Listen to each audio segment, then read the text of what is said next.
So welcome everyone. I'm here with Dr. Sara Gottfried, and many of you know Dr. Sara. We've interviewed her a few times, and she is a Harvard-educated physician. She's also an MIT bioengineer. Um, she is a yoga instructor. She's a two-time New York Times bestselling author. She's about to become a New York Times bestselling author for the third time with her new book, which is what we're here to talk about, and which I'm really excited about. Her new book is called Younger, a breakthrough program to reset your genes, reverse aging, and turn back the clock 10 years. So Sara, Dr. Sara, it's really great to have you. I have a lot of questions for you. Um, and I just want to say that I'm really excited about this interview. I love talking to you. I love the work that you do. And one of the things I love best about you and what you do is that you are very much a whole brain person. You use all of your brain. You're a mother. You are very much in touch with your feminine nature, a yoga teacher. You're spiritual. When it comes to the analytic side, the left brain side, nobody has anything on you. And You're so sweet. and so it's great to have that balance, that whole brain balance. And this is what you need in the genetics conversation. So what we're going to be talking about today is genetics, and it's a topic I've been studying off and on casually for a long time. I had my DNA profile done a few years ago, and what I found was that that you can analyze genes, but there's not, and say what it is, but there's not a lot. We're very much in our infancy in terms of what do we do about it. So I had this whole gene profile done, and the report said that based on my genetics, it's really easy for me to gain weight and it's really easy for me to lose weight. And I thought, okay, I don't need a genetics profile to tell me that. I've been 400 Right, pounds and I've been right. 180. So I don't, that's not doing anything. And then the rest of it was very, very generic, anti-inflammatory type of advice. So while I think that genetics is the cutting edge, uh, it, the application of genetics is where we're in the beginning. And the reason I'm so excited to speak with you is for you to take all of your knowledge as a doctor, all of your expertise, your ability to study, your studying ability to really study things and scientific background and synthesize it all. Your whole brain synthesis is really what I'm looking for in this topic. And so I just want to get into it first about talking about genetics in general. So it used to be, and I'm sure you know this, that genetics was something that was just written in stone, right? You'd say genetically you're genetically overweight. It's just in your genes, and that's it. There's nothing you can do about it. And I also know that not to be true because if you look at me when I was 400 pounds, and if you look at many of my family members that were 300 and 400 pounds also, you'd say, okay, he's genetically fat. But I also know that there's a lot you can do with that. So I'm wondering if you can talk about this idea. Is genetics written in stone? Yeah, I love that we're starting with this question, John. And thank you for your introduction. I appreciate this whole brain synthesis. It's something that I love I love discourse with you because I feel like we both do that. We both really bring our whole brain. And as we talk about genetics, I also want to say, like, a lot of our conversation is also about how I've struggled with my own weight. Mm. I'm genetically programmed to be about a 200-pound diabetic. And so the good news is, no, it's not set in stone. There's, when I went through medical training 25 years ago, that's what we were taught, that your genetics are your fate. But it turns out that when you look at the risk of disease, and let's take obesity as an example, 10% of your risk is genetic, 90% is the environment. That's very So I call powerful. that, it's very powerful. Yeah. So, of that 90%, much of it is under your control. And that's where the sacredness comes in, Yeah. I think, when it comes to, taking these genes that we inherited from our parents and doing the best that we can with Yeah. them. Figuring out the workarounds and hopefully, getting granular and getting very specific about what we can do with these genes beyond the lack of helpful information you got when you Yeah, tested yeah, your yeah, genes. yeah. Well, I love that you say it as the sacredness because really, what you and I both talk about is how to work with your genetics. How to work with Yes. your environment, how to use your environment to your advantage, and that's a dance. For some people they need to exercise more. For some people they need to exercise less.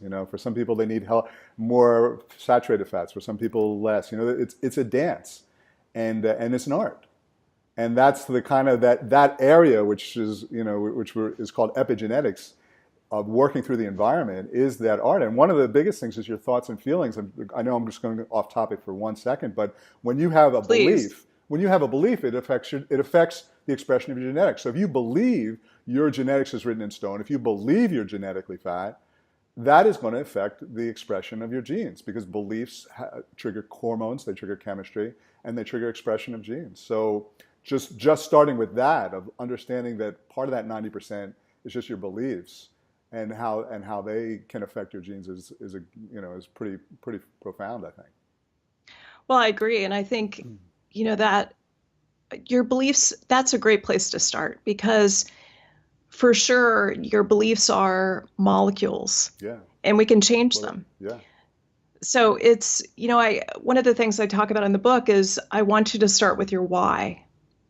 Why is it that you want to live longer? Why is it that you want to turn off the obesity genes? What Powerful. what is the reason behind it? And I think that starts to get to your beliefs.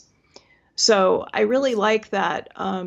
The past 25 years, really, as the Human Genome Project has developed, we've learned so much about genetics. We've also learned the limitations of genetics. That they're not as powerful as we once thought, and the role of epigenetics, which is the non-DNA changes that you can make in gene expression, that is really pivotal. That's like the biggest takeaway of, I would say, the last 20 plus years of Absolutely. genetics. Absolutely. I remember when they mapped out the human genome in the 90s, and everybody was so excited, like that was the answer. We figured out life itself, and we had 100 more questions for every answer we had. Yeah. Yeah, it was kind There's of a not that big many thud. genes. How, for starters, there was like, what, 1/4 or 1/10 as many genes as we thought there was going to be, and Exactly. and that, Exactly. whether they get expressed or not, it's a whole open field. But I like, in your book you do mention that there are specific targeted, what you call obesity genes. I think you mentioned that we've targeted or identified something in the range of 75 of those. And I'm wondering if you can just talk about a couple of them, what they mean if you have them, what we can do from an epigenetic standpoint. Yeah, one of my favorites is the FTO gene. And this is, we can debate whether this is appropriate or not. It's called the fatso gene. And it's a gene, it's politically incorrect, totally. So it's a gene that's actually very common in the Amish. And we don't think of the Amish as being obese. Um, but what happens with the Amish is that they have hard physical labor, usually on a farm, for a few hours a day, and that helps to silence this gene. It keeps this gene from making them fat. So it's not that if you have this gene mutation, which I have, that you need to have hard physical labor. It turns out that about 30 minutes of moderate exercise can also silence this gene. So that's a good example of a gene that we want to be changing. We want to change the expression of this gene with our environment. And it's not just exercise. Another piece that can affect the way that this gene is expressed is your carbohydrate threshold. And I'm curious actually about how you approach carb threshold because it's kind of a loaded topic, right? On the one hand, you want to have enough carbs so that you have good thyroid function and adrenal function and you're making your sex hormones. On the other hand, you don't want so many carbs that you have weight gain and other, inflammatory processes around it.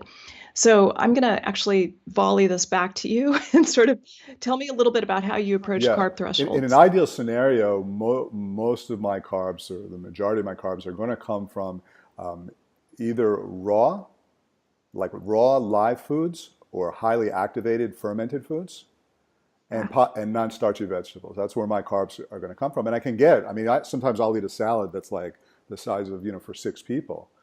So it's a lot of lettuce, but I get my carbs. I'll also eat certain fruits when they're, not overripe fruits, but like berries and certain tropical fruits. But everything as real as possible, because when you start to get into man-made and processed, then you have the whole digestive issue and the inflammatory issue and the microbiome issue, which I think from a whey perspective supersedes the insulin carb issue. So I'm always looking for the things that are the most digestible, the most friendly for your body, the most anti-inflammatory, and those are the carbs that I just mentioned. Does that make sense? Yeah, well, I totally love it. And that's what I've written about in this book as well. Filling up your plate with non-starchy vegetables, having a rainbow of colors so that you get micronutrients covered. And I totally agree with that. Staying away from the processed foods, getting the whole foods, some fruit in season, I think is important, but really focusing on the vegetables, the non-starchy vegetables. And that's also what's been proven to help prevent Alzheimer's disease and help to turn off some of these other genes associated with health span, which is that period of time that you feel like you're in your Right, prime, when you look like John.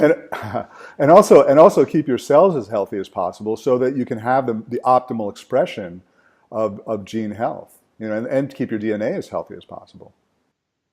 For sure, another effect of getting too many carbohydrates, especially refined carbohydrates, is that it gunks up your mitochondria. And I'm sure you've talked to your listeners before about this, but I think of aging as beginning in your muscles. And as I talk about the FTO gene and moderate exercise for 30 minutes a day, there are some people who are listening who are saying, I don't want to do 30 minutes of moderate exercise. And part of the reason they say that is because their mitochondria are ill, they're just not feeling good. And you really feel it by exercising and then feeling this fatigue, feeling muscle pain or feeling like, you don't have that endorphin rush after you exercise. So mitochondria can really be affected by having too many carbohydrates and also from toxins. That's kind of another Yeah, conversation. yeah. Well, getting back to the FTO gene for just one second. Um, so how do we know if we have this gene or any other gene that's going to be problematic? Well, there's a few ways to know. I mean, there's some basic principles of eating a sound diet, which I think you teach your audience so well to do. And many of those principles are designed to provide the best possible epigenetic effect. So there's, in some ways, 99.5% of our DNA person to person is the same. And it's these small variations that can make a difference. So one way to know is to test. I'm curious about the test that you had. Here in the States, a lot of people get 23andMe. It's kind of the least expensive way to get a lot of your genes tested, not the entire genome, but many of these genes that we've sort of figured out. Okay. Yeah, well, I did it here in Australia with a company that was actually trying to sell me on the idea of doing genetic testing for my clients. And the reason why I didn't go ahead with it was because I felt it was expensive. It was like $400 or $500 or something, maybe more, maybe 800 at the time. And I didn't feel like they were offering anything tangible. So, that's why I left it alone. And I thought we're gonna have to revisit this at another time. And this is a really good time to revisit it. But I know that the 23andMe was one of the better ways to get tested. Is that right? It's one of the more affordable. It's affordable for sure. There's caveats though. One of the problems with 23andMe is that they had an FDA injunction. So the Food and Drug Administration prevented them from providing reports to their clients. This happened in 2015. They considered it a medical device company. And part of the problem, the reason for it, which didn't get as much press, was that 23andMe couldn't report on the accuracy of some of their tests. And so that made the FDA, very concerned about so many consumers going after this. And I never like to push just one lab company. Another company that I love is pathway.com. They have probably the best reporting. So they have really intuitive reports. You get it like a 50-page report with their Pathway Fit, and it's focused on nutrition, exercise, and lifestyle modification. 23andMe reports on about 36 conditions. So you get some information from their reporting, but often you have to take the data from 23andMe and run it through another filter, such as MTHFR support. And that starts to get confusing and kind of high maintenance. There is one other lab that I want to mention that's in Australia that I totally love. It's called smart DNA. So those are three I different know that one. options. Yeah, I've heard of them too. Okay, and then so I'm wondering if we could talk about any of the other ones that you might want to mention that. Of course. Yeah. Yeah. It's funny. 23andMe just sent me a report on my obesity genes, like clumped them all together and said, okay, the average woman weighs 160 pounds and she's 5'4", and you are genetically programmed to be much higher than that. And I haven't been higher than 160 pounds. I've come pretty close to that. But it's been through, a lot of trial and error and really focused on what are the levers of having a healthy weight that I haven't gotten higher than 160 pounds. But another gene that I have is called the clock gene.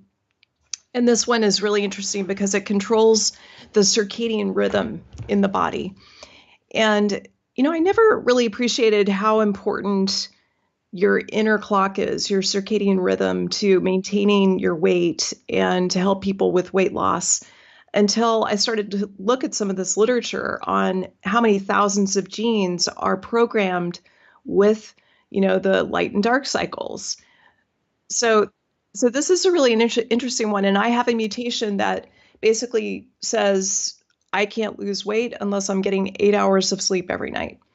So, so that, for me, that got me to pay attention to sleep in a whole new way. I used to kind of cut corners with sleep. I would travel, I would do a TV show in New York and fly back the next day. And it got me much more attentive to what's going on genetically, like what's going on at the level of my DNA when I'm sleeping.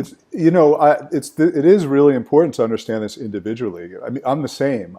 I probably have a lot of these. I'm sure I have the MTHFR mutation also, but sleep. When I had sleep apnea, I just kept gaining and gaining weight, and so sleep is a really really important one. But it's funny. I was with two people yesterday. One of them is a Guinness Book a world trained athlete. His name's Stig Sverrisson. He actually has the Guinness World Record for holding his breath. He can hold his breath for Oh, I heard about this he guy. can hold it, he can hold his breath for 22 minutes. Oh my He gosh. is super. That's He's amazing. superhuman, and he does it through yoga and mind control. And he's an amazing person.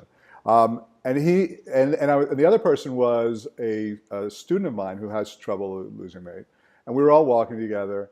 And Stig was talking about how he doesn't need sleep. He sleeps overrated. But the thing is, sleep's overrated for him. And then when we went to the smoothie place, he had his real chocolate yummy date banana cacao smoothie, and my student was sort of like, "Oh, I'll have what he has because it's obviously it's working."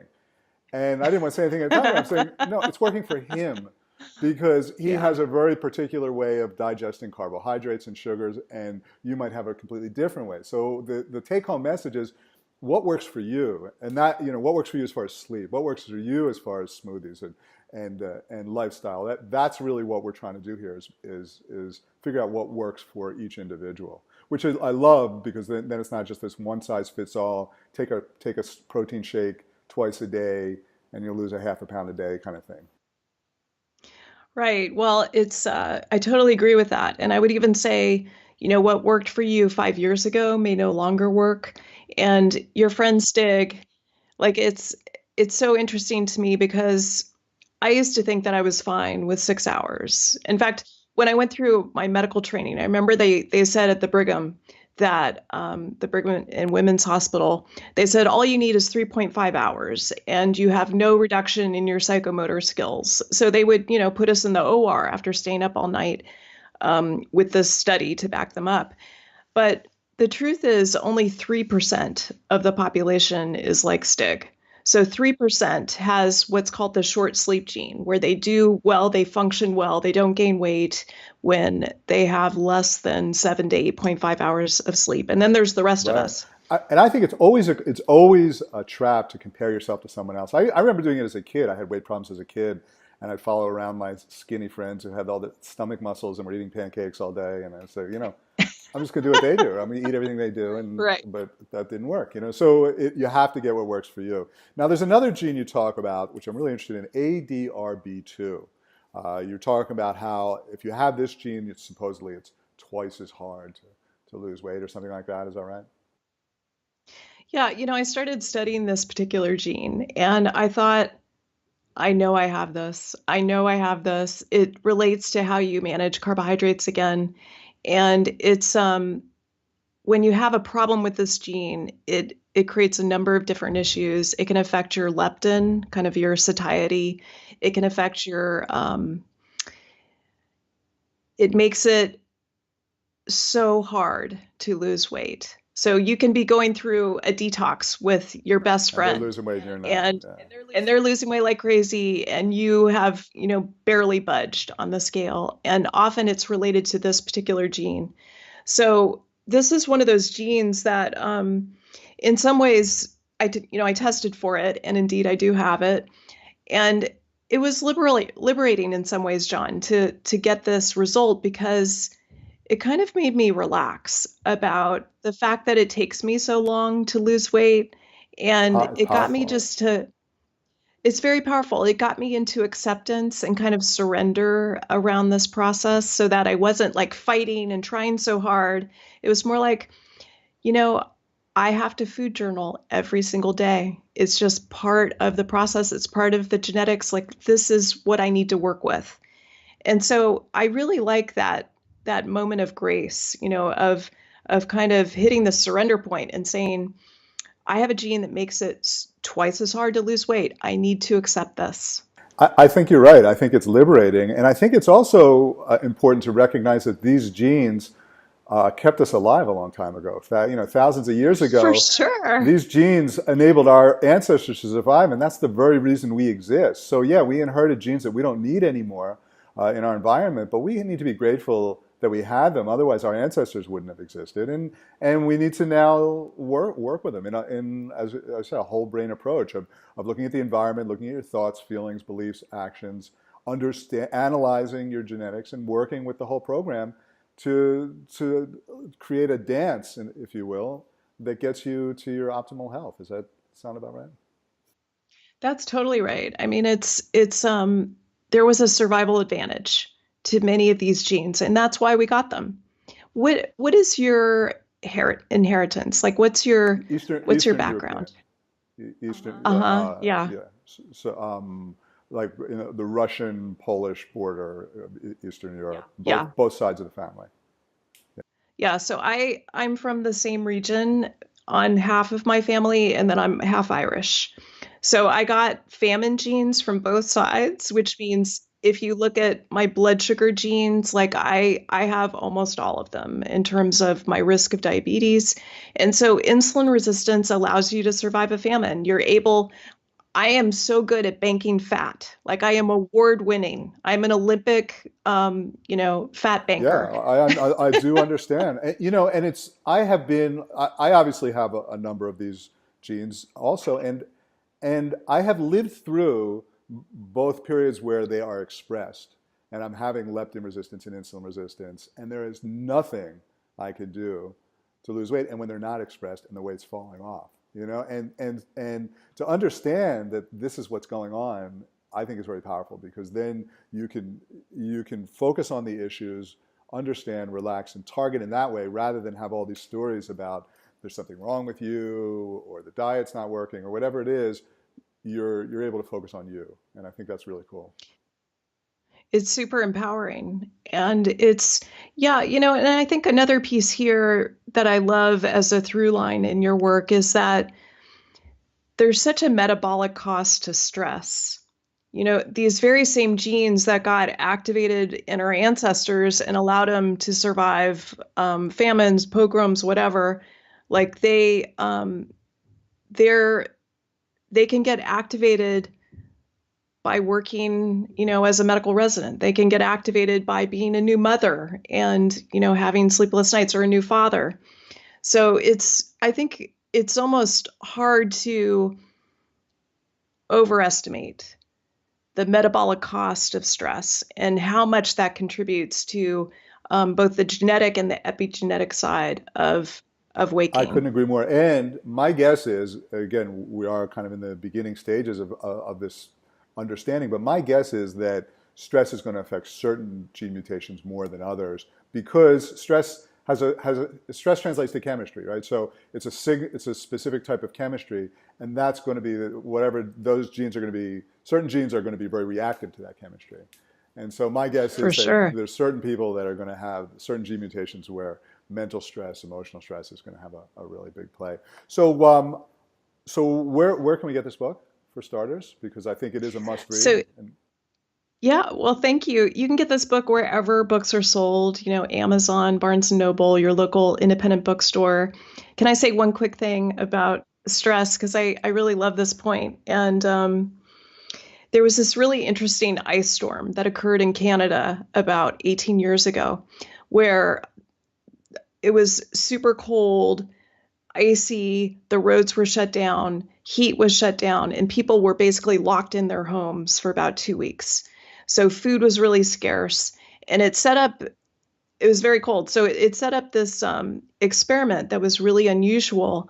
And recently they looked at the women who were pregnant during this ice storm and looked at their children that are now 18 years old.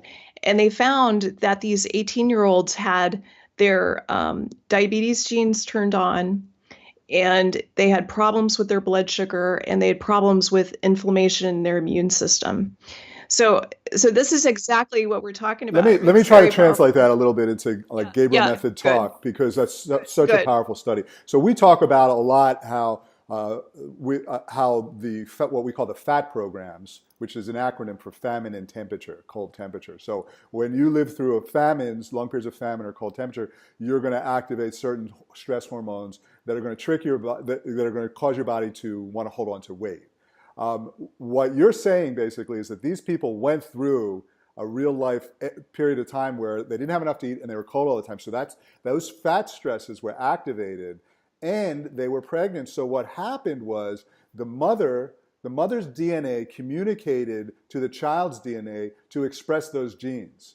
That, hey, you're going to be Yes. born in a time when you need to be able to hold on to weight. So you need to be more expressive of those genes. So what it did was it created kind of like an epigenetic message to those people. And those things that you talked about pre-diabetic, that means that they're insulin resistant and leptin resistant and that they're going to hold on to more weight. So basically, we're communicating epigenetic signals around our DNA to our children when they're in utero, and through our thoughts and through all these different things, our genetics are getting messages about how much they should be expressed in order to help you survive in the world. Does that kind of make sense?